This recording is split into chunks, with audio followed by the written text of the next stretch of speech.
नमस्कार, मैं हूं आपके साथ प्रदीप आजाद। राजस्थान का अजमेर जिला और अजमेर का पुष्कर धार्मिक तीर्थ स्थल जिसे कहा जाता है, इसी पुष्कर वाली जगह पर इसी महीने 12 तारीख को एक वाकया हुआ था। और वाकये से पहले हम आपको बता दें कि पुष्कर काफी चर्चाओं में आया था 12 तारीख को, पिछले 2-3 दिनों से। मसला सीधा सा ये था कि स्वर्गीय कर्नल किरोड़ी सिंह बैंसला जी की उनकी जो एक अंतिम यात्रा हम कह सकते हैं, जो अस्थि विसर्जन जो कार्यक्रम था वो था पुष्कर के सरोवर में। और यहीं पर परिवार के लोगों ने, समाज के लोगों ने, उनके चाहने वालों ने, सभी ने एक प्रण किया था कि पुष्कर के सरोवर में उनका जो फाइनल जो अस्थि विसर्जन कार्यक्रम होगा वो पुष्कर में होगा। 12 तारीख की तारीख जो थी वो मुकर्रर थी और उस समय कहा गया था कि लाखों की तादाद में यहाँ पर लोग पहुंचेंगे। समाज के लोग भी तमाम, राजस्थान के लोग भी, राजस्थान से बाहर के लोग भी, हर राजनीतिक दल के प्रतिनिधि भी, और केवल समाज के लोग नहीं, समाज से दूसरे वो लोग भी जो कर्नल बैंसला को चाहते थे, उनके साथ जो रहते थे और उनकी अंतिम विदाई के गवाह बनना चाहते थे। लेकिन 12 सितंबर की तारीख को वहां पर एक वाकया हुआ और वाकया राजस्थान की सियासत के लिए, कहा जाए कि सियासत के पन्नों में, जो राजस्थान की सियासत के जो पन्ने रोज चलते हैं, वहां पर दर्ज हो गया।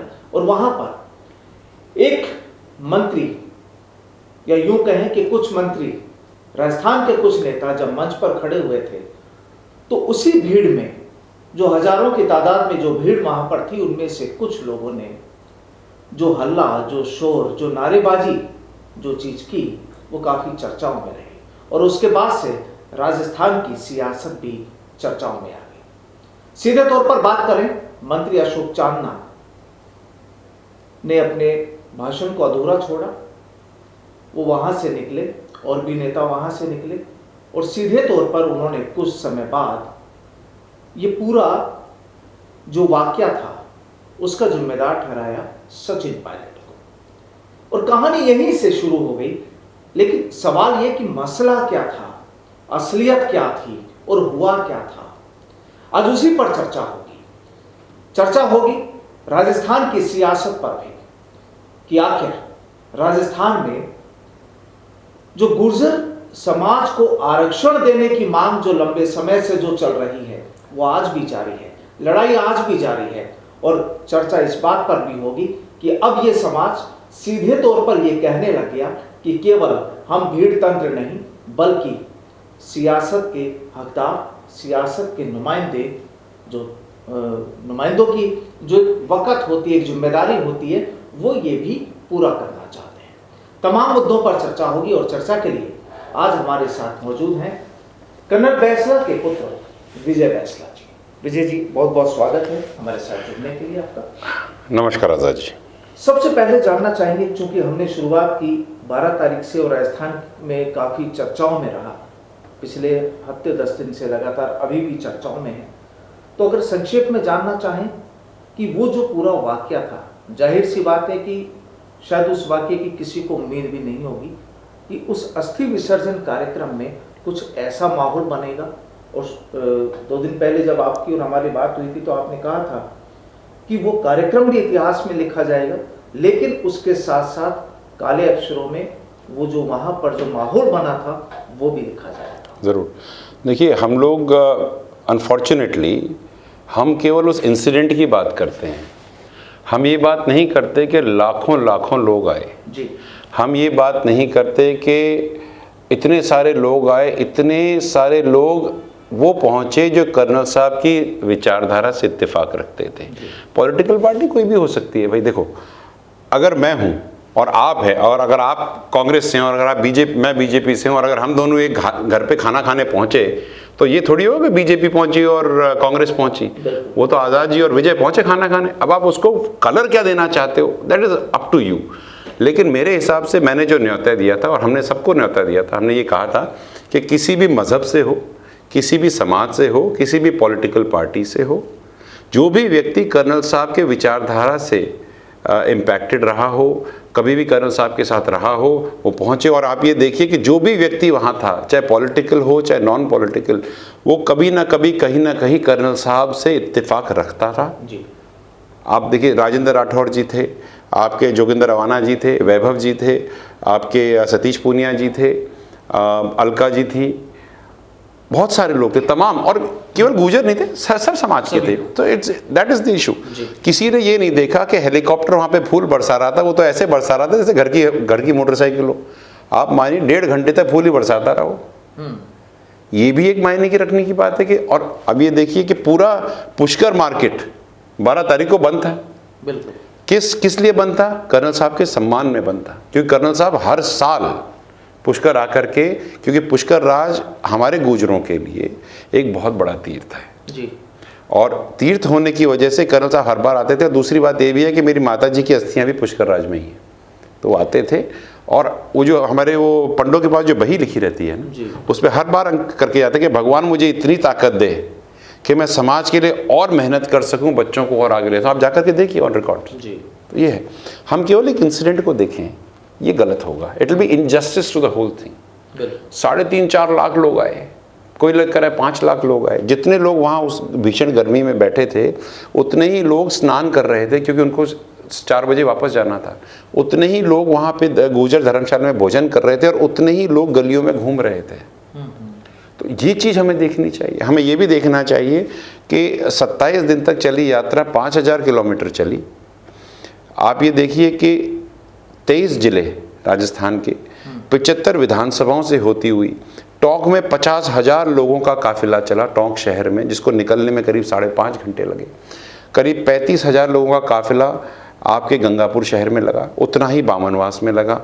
और जहाँ जाओ, चाहे आप जैतारण पकड़ो, रेबारियों का इलाका पकड़ो, आप सिरोही पकड़ो, वहाँ पर भी इतने ही लोग। It was territory agnostic. सब लोग कर्नल साहब के सम्मान के लिए आए और उनको सम्मान देने के लिए पहुँचे। ये इंसिडेंट हुआ, क्यों हुआ, क्या हुआ, इसके बारे में मैं चर्चा नहीं करूँगा, लेकिन हाँ, ये बात ज़रूर है कि नहीं होना चाहिए था। वो स्थान नहीं था इस चीज़ के लिए। और हम थोड़ा सा ना कलंकित सा महसूस कर गए, क्योंकि जो कार्य हुआ वो अच्छा नहीं था। It was not in the right taste. मैंने बाकी मीडिया इंटरव्यूज़ में भी यही कहा कि कहीं पर अपने राजस्थान मूल की जो राजनीति है वो संस्कारहीन होती जा रही है। वी नीड टू अंडरस्टैंड, और हमको एक लाइन खींचनी पड़ेगी। और मैं हर एक पॉलिटिकल पार्टी, हर एक लीडर से मैं यही अपेक्षा करता हूँ कि थोड़ा सा सेंसिटिव हो। ये नहीं है कि there is no rule in politics ना, there is a rule in politics, and that rule says you have to draw a line. ये इसके आगे हम नहीं जाएंगे। मेरे ख्याल से ये लाइन हम ड्रॉ करना भूल गए हैं। हर जगह इस तरह के कार्य हो रहे हैं, अच्छी बात है, लेकिन मंदिर में तो जूते लेके नहीं जाते ना साहब। तो अस्थि कलश विसर्जन यात्रा में भी जहाँ पे अस्थियाँ रखी हों, वहाँ पे ऐसे कार्य नहीं होने चाहिए। तो जिसकी भी विचारधारा ये रही, मेरा तो उनसे थोड़ा हाथ जोड़ करके निवेदन है, बदलो। राजस्थान के संस्कार ऐसे हैं जहाँ पर जोधपुर में ये नहीं कहते जूती मारेंगे, वो तो कहते मारी जूती तारे माता बिराजली जी। तो जब वो बिराजने वाली भाषा कहाँ चली गई हमारी? Something is not correct somewhere. That's my point of view. तो क्या लगता है सर, अब अगर राजस्थान की राजनीति पे अगर हम बात कर रहे हैं, चूंकि आप ये चीज भी कह रहे हैं कि वाकई प्रतिनिधित्व प्रॉपर मिलना चाहिए समाज के लोगों को, बिल्कुल मिलना चाहिए। अगले साल इलेक्शन भी है, बिल्कुल है। तो किस तरीके से आप देखते हैं? देखो, मैं तो अपने एमबीसी समाज की बात कर सकता हूँ, और मैं बहुत कैटेगरिकली बात करूँगा। और मैं आज बात नहीं कर रहा, मैं पिछले 2 साल से बात वॉइसफरसली कह रहा हूँ। राजस्थान में 200 विधानसभाएं हैं। 200 विधानसभाओं में से 75 विधानसभाएं ऐसी हैं जहाँ पर एमबीसी समाज के 31,000 से लेकर के 78,000 वोट हैं। और इसके बावजूद भी, अब let me give you the startling facts. MBC समाज में रेबारी, देवासी, राय का एक समाज ये आता है, एक गुर्जर समाज आता है, एक बंजारे आते हैं, एक लोहार आते हैं, और एक गडरिया आते हैं। मैं गडरिया की बात कर लेता हूँ, मैं गुर्जरों की भी बात नहीं करता और देवासियों की भी बात नहीं करता। 75 साल से राजस्थान में एक भी गडरिया एमएलए नहीं है, और जबकि सहाड़ा में खूब सारे बैठे हैं, मावली में खूब सारे बैठे हैं, आपकी डीक कुमेर में 22,000 गडरिये हैं, आपके राजा खेड़ा में करीब 38,000 गडरिये हैं। क्यों नहीं इनको प्रतिनिधित्व दिया जाता? और शॉकिंग चीज यह है कि अभी तक, इस साल तक इनका कोई पार्षद भी नहीं था साहब। पहला पार्षद बना है भरतपुर में, और वो भी मनोनीत है साहब, इलेक्टेड नहीं है। We are talking about democracy. What democracy are we talking about? What are we heading? हम बात क्या कर रहे हैं? हम जहां पर ये लोग रहते हैं, मैं गडरियों की बात कर लूं, अगर मैं मावली की बात करता हूं, सहाड़ा की बात करता हूं, तो भाई वहां पे तो वो लोग लीड कर रहे हैं, राजा खेड़ा में वो लोग लीड कर रहे हैं पॉलिटिकली, जिनके 3,000 वोट नहीं है। तो जिनके 50,000 क्यूमुलेटिव वोट हैं, वो कहां जाएंगे? आप ये मुझे बताओ। बहुत बहुत इंटरेस्टिंग है, आई मीन ऑन रिकॉर्ड में ये बात कह सकता हूं कि जब टिकट बंटते हैं तो लोग कहते हैं भैया एक गुजर को टिकट देते, दूसरे गुजर को नहीं देंगे। एक पार्टी ने गुजर को दे दिया, दूसरी पार्टी गुजर को नहीं देगी।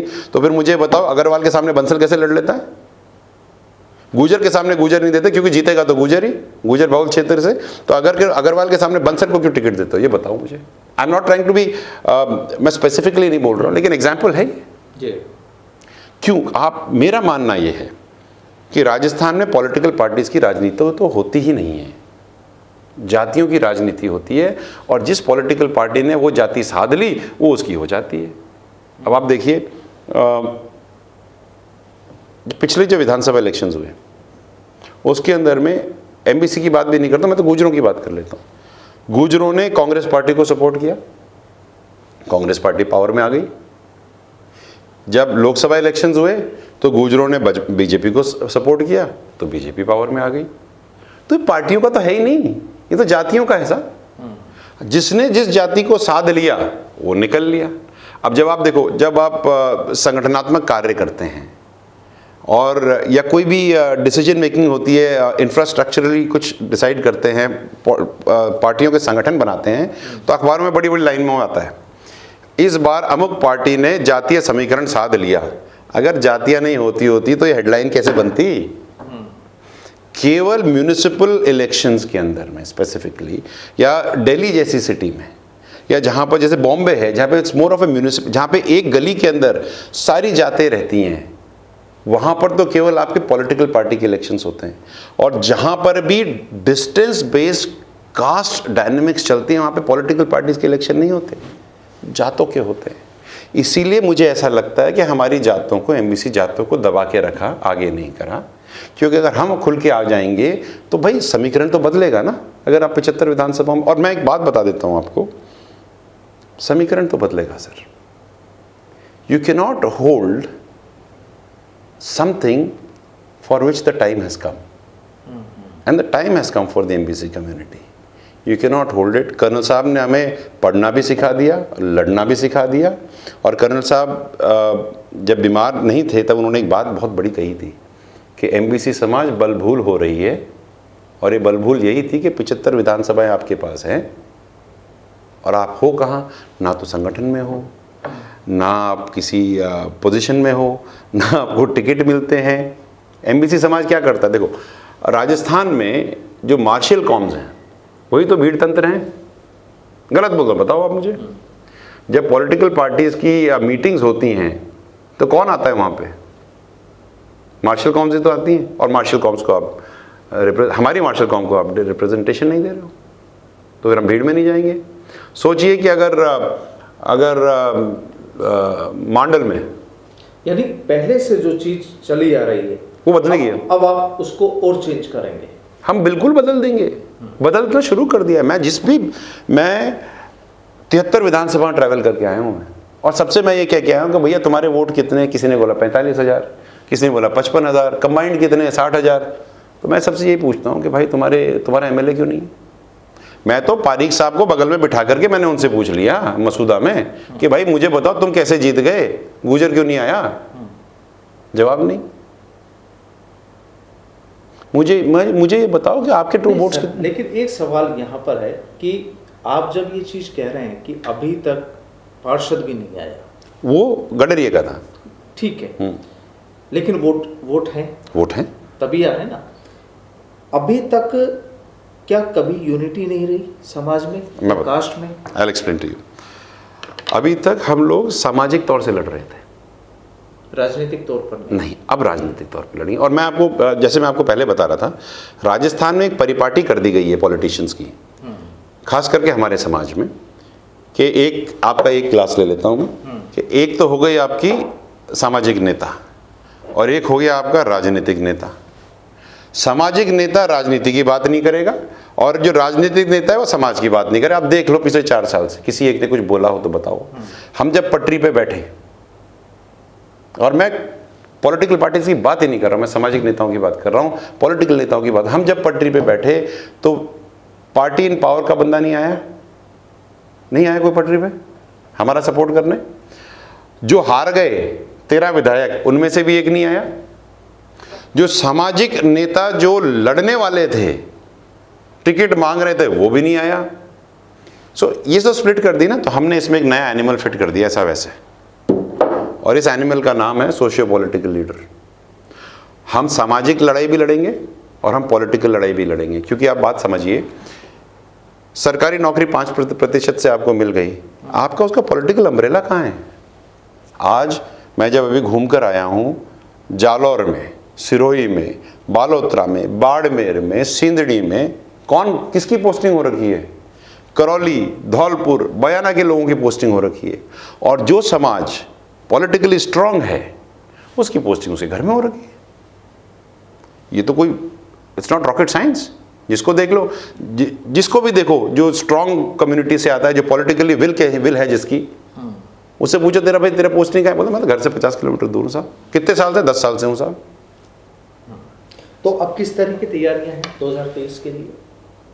बड़ा सिंपल है सर, पार्टी कोई भी हो, हमको हमारा रिप्रेजेंटेशन चाहिए, पॉलिटिकल रिप्रेजेंटेशन चाहिए, संगठनों में रिप्रेजेंटेशन चाहिए, पॉलिटिकल मीटिंग्स में रिप्रेजेंटेशन चाहिए। अगर आप हमको बुलाओगे ही नहीं, हमको गांठोगे ही नहीं, तो हम क्यों लगेंगे? मुझे बताओ। अच्छा एक बात बताओ, मैं हर सभी को ये एग्जांपल देता हूँ। आपने 500 रुपये की कमीज खरीदी पूरी बाहों की, और उसने आपको, जब दुकानदार ने आपको कमीज दी, तो एक बाँह जहाँ से काट के दे दी और एक नीचे से काट के दे दी। आप लोगे क्या वो कमीज? नहीं लोगे ना। Similarly if we are giving you the full votes, then we need to have the due in return. आज की ड्यू कहाँ है? आज की डेट में मेरे को कोई अतिशयोक्ति नहीं अगर मैं आपको कहूँ कि एमबीसी समाज और काफ़ी सारे छोटे, जैसे आपके जो जोगी समाज है, आपको पता है जोगी समाज के करीब 28,000 वोट है थानागाजी में, और उनको कभी टिकट नहीं मिला। ऐसे तेली हैं, ऐसे आपके नाई हैं। यानी राजस्थान में अब साल 2023 में जो इलेक्शन होने वाले हैं, वहां तमाम ऐसी कम्युनिटीज को एक साथ, और मेरे पास आए साथ करने के लिए अब विजय बैंसला जी तैयार हैं। विजय बैंसला नहीं तैयार हैं साहब जी। पूरा एमबीसी समाज एक जाजम पे बैठा हुआ है। Vijay is nothing. I will be very clear about this. We have to understand, हमारे समाज में लीडर नहीं होते, हमारे समाज में इंडिविजुअल डिसीजंस कभी नहीं होते। समाज की जाजम में बैठते हैं, वहाँ डिसीजन लिया जाता है। जब मैं केकड़ी में था, मैंने अकेला डिसीजन नहीं लिया। जब मैं मालपुरा में था, तब मैंने सबसे पूछा भाई तुम्हारे वोट कितने हैं? उन्होंने बताया इतने हैं साहब, 55,000 हैं, 40,000 हैं।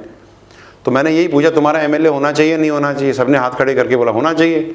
तो करोगे क्या? बोलते हम लड़ेंगे और हम अपना एमएलए बनाएंगे, एंड दैट्स इट। मैंने तो नहीं बोला ना। लेकिन हाँ, एक जान वाली एक चीज है, एक डायरेक्शन देने वाली जो, एब्सोल्युटली राइट, डायरेक्शन हम देंगे, वो चीज बिल्कुल देंगे। और मैं I am telling you today, इस इलेक्शन मैक्सिमम अगले इलेक्शन तक राजस्थान का राजनीतिक मानचित्र एमबीसी समाज बदलेगा। आप कब तक पीछे रखोगे?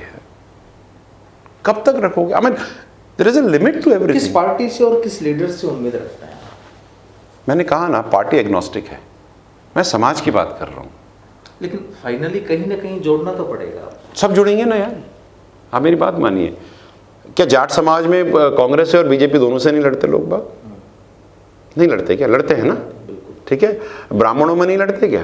राजपूतों में नहीं लड़ते क्या? तो फिर एमबीसी समाज को आप एक पार्टी के से क्यों जोड़ रहे हो? क्या हम, देखिए मैं एक बात और बहुत क्लियरली कहना चाहता हूँ सबको, लीडरशिप्स को, पॉलिटिकल पार्टी की लीडरशिप्स को, राजस्थान की लीडरशिप्स को, central leaderships of all parties, हम चाहते हैं कि राजस्थान का भविष्य सुधरे, राजस्थान प्रोग्रेस करे, लेकिन राजस्थान तभी प्रोग्रेस कर सकता है जब उसके अंदर में रहने वाले सब लोग प्रोग्रेस करें। ये नहीं हो सकता कि अमुक आप 4 पार्टीज लेकर, चार जातियों को लेकर के या 6 जातियों को लेकर के या 10 आदमियों को लेकर के प्रोग्रेस कर लो। आज की डेट में पॉलिटिकल पार्टी के संगठन देख लो आप दोनों के, हम हैं कहाँ? कहीं नहीं है।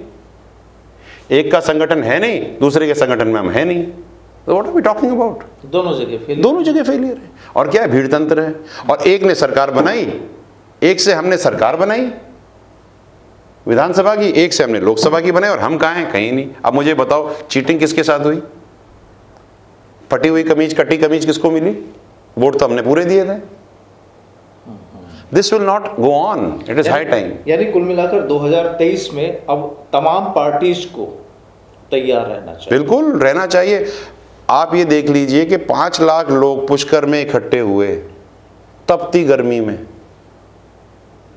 और वहां पर हमने हाथ उठा करके डिसीजन लिया है। तो अब कोई प्रोग्राम या कोई नई रणनीति इसी चीज को एक साथ बांधने के लिए? हम वही काम करेंगे जो करते आ रहे हैं। एक जोड़ी जूतियां फट गई हैं, एक जोड़ी जूती और खरीद लेंगे साहब। जब तक ग्राउंड में आदमी काम नहीं करेगा कुछ नहीं होने वाला। एसी कमरों में बैठ के चरक के कुर्तों से समाज नहीं बदलता साहब। जूतियां बदलनी पड़ती हैं, पैर घिसने पड़ते हैं, लोगों के पास जाकर के बात करनी पड़ती है। हम लोग जब निकले, आपको मैं बताऊं, औसतन ये 27 दिन के ट्रैवल में मेरे पास स्मार्ट वॉच थी, तो मैंने कैलकुलेट कर लिया, औसतन मैं 14 किलोमीटर रोज पैदल चलाऊं। अकेला तो नहीं चलाऊंगा ना, समाज के साथ ही चलाऊंगा। समाज की बेटियां, बहनें, माताएं, युवा, बुजुर्ग सब नाचे, because they can see a vision, they can see a political vision. मैं नहीं चाहता, देखो आज तक क्या हो रहा है मैं आपको बताऊं, और इस बात का मुझे बहुत दुख है। सर एक चीज मैं आपको बीच में रोक रहा हूं कि आप ये कह रहे हैं कि अगर हम पर्टिकुलर मान लीजिए गुर्जर समाज की बात करते हैं कि वो एकजुट नहीं हुआ और लोगों ने या पार्टीज ने, नेताओं ने उसे भीड़ तंत्र माना। बिल्कुल, अभी भी मानते हैं, लेकिन गुर्जर समाज के भी विधायक हैं, तो क्या उन लोगों ने केवल अपना देखा या पूरे समाज पर उनकी नजर? हाँ, नहीं देखा, नहीं देखा। कहने में क्या अर्थ है? सच कहने में कोई शर्म नहीं है सर। अगर देखा होता तो पटरी पे बैठते। मैं तो पहले ही कह चुका हूं। और हमने समाज में ये कह दिया है कि हाँ भाई साहब, हो सकता है कि आपने 4 साल तक हमारे को अनदेखा कर लिया हो, अभी 1 साल बाकी है, समाज के साथ खड़ा होना सीखो। कहीं ऐसा ना हो कि इलेक्शन में आप लोग बाहुल क्षेत्र से खड़े हो और हम आपको वोट न दें। क्योंकि एक बात बताओ, आप गुर्जर समाज से हो और आप भी गुर्जर समाज से हो, और आप हमारे लिए खड़े ही नहीं होते, तो मैं आपको वोट देके क्या करूँगा?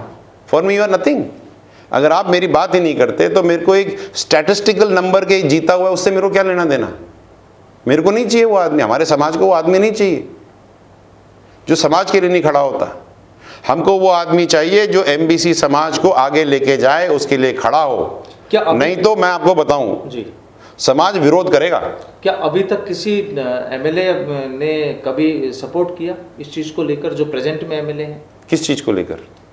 आपकी इस पूरी मांग को लेकर एक जाजम पर लाने के लिए? भाई साहब, ये समाज की मांग है, आप मेरी बात समझिए, ये समाज की मांग है। जो लोग जीते हुए हैं वो क्यों बात करेंगे? Please understand. लेकिन आपकी समाज no, it's irrelevant, it's irrelevant. My point is, जो लोग जीते हुए हैं वो लोग मेरी ये बात पहले ही कर लेते ना, करनी होती तो। मैं वही जाना, मैं तो खुली बात करूंगा। मुझे ये बताओ कि अगर हम 75 विधानसभाएं काबिज करते हैं, जो फैक्ट्स एंड फिगर्स मेरे पास हैं, वो क्या पॉलिटिकल पार्टीज के पास नहीं है? और जो पॉलिटिकल पार्टीज में लीडर्स हैं उनके पास नहीं है, मेरे समाज के लीडरों के पास नहीं है? होगा ना? तो जारी क्यों नहीं किया? Because nobody wants a challenger. मैं कह रहा हूं कि 36 एमएलए बनाएंगे, किसी भी पार्टी से आए, हाउ डज इट मैटर? समाज आगे बढ़ना चाहिए। देखो मेरी 51 साल उम्र है, 20 साल बाद मैं इस सिचुएशन में आ जाऊंगा कि चल नहीं पाऊंगा। मुझे क्या चाहिए? लेकिन अगर जब मेरा बेटा, मेरी नस्ल के लोग बाग वापस से ज़िंदगी में आएंगे, देखेंगे कभी राजस्थान में यहाँ 30 MLA हैं हमारे भाई साहब, अगर 30 MLA हमारे होते ना तो आज डांग में पीने का पानी होता। आपको पता है डांग क्षेत्र में पीने का पानी नहीं, खड्डा खोदते हैं लोग बाग, रात को उलीचा करते हैं, कपड़े में डालते हैं, कपड़ा निचोड़ते हैं, 5 बार छानते हैं, मट्टी हटाते हैं, फिर पानी पीते हैं आज की डेट में। और ये मेन रोड से 9 किलोमीटर दूर है। और इसके ऊपर में आपकी मंडरायल से लेकर के और आपका बंडरायल से लेकर के पानी का पाइप जा रहा है, ड्रिंकिंग वाटर फैसिलिटी नांदौती तक। और वो बेचारा गांव वाला वो पानी की आवाज़ रोज सुनता है, लेकिन उसको इतने सालों से पीने का पानी नहीं है। अगर यही लोग होते, उनको ये दर्द समझ में आता, तो ये बात सॉल्व हो चुकी होती। मैं गलत नहीं कह रहा, आप बताओ अगर मैंने कुछ गलत कहा होगा। तो यानी कुल मिलाकर कहानी यही कि जो समाज के जो लोग हैं, जो विधायक बन चुके, नेता मंत्री रह चुके, उनको ध्यान रखना चाहिए। बिल्कुल, दे हैव टू स्टैंड। सी, जिसकी रोटी खाते हो उसको तो नमन करना पड़ेगा साहब। ऐसा नहीं हो सकता पेट भर गया तो थाली को लात मार दी ना, नहीं चलेगा, अब नहीं चलेगा, बहुत हो गया है, इनफ इनफ। लड़के पटरियों पे बैठे हैं, धूप में बैठे हैं, 233 का मैटर होगा, चलो ऑपोजिशन के एक MLA ने बात नहीं करी। जो हार गया उसने क्यों नहीं बोला? भाई आ तो गए थे बड़े छान से, इलेक्शन टाइम में वोट दे दो, हम गुजर हैं, हार गए तो चुप हो गए, अगली बार नहीं लड़ना क्या? 233 के मैटर में नहीं, लेकिन जो बन गए वो भी नहीं है। हाँ, वो भी नहीं है। मैं तो कह ही रहा हूं ना, मैं तो कह रहा हूं जो बन गया वो तो चलो सरकार का हो गया, एक बार के लिए मान लो। ऑपोजिशन वाले को तो बोलना चाहिए था, क्यों नहीं बोला? The point is, it is high time for the elected representatives and the politicians to stand with the community.